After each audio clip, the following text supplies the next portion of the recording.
slender, long neck, and it's munching and chomping on some leaves. You are in the safari, you're looking and admiring this beautiful animal, and you're thinking to yourself, wow, how carefree this animal looks. Doesn't have a worry in this world. And in all reality, it is the truth. Because animals, they live in immediate response environments. Let me explain. The giraffe, whenever it's hungry, it feels hungry, it goes by a tree and it starts chomping on the leaves, hunger goes away. When it hears a storm rumbling, it hears thunder, it witnesses lightning, it thinks it's going to rain, I need to find shelter, it goes, finds shelter, it's relieved.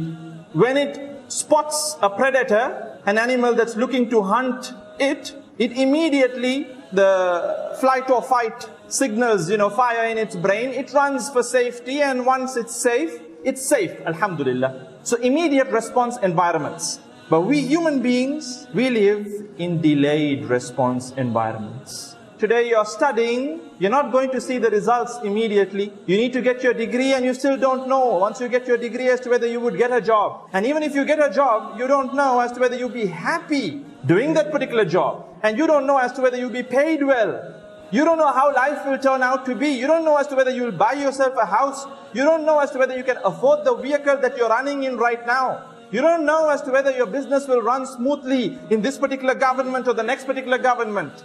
Delayed response. And therefore, the stress factors are chronic. They're not short-term. For the giraffe, it's short-term. You see, anxiety is a natural response. Anxiety is a natural response. Just like depression is a natural thing, If you read about depression, when you're going through certain worries, depression kicks in to numb your feelings. And it's supposed to be short term. The minute it becomes long term, then that's when it becomes chronic depression. When you start feeling like you can't feel anything. You don't feel happiness, you don't feel sadness. You're like a zombie. Then it becomes problematic. Likewise, anxiety, look at the example of a deer. The deer in the jungle. It sees a lion.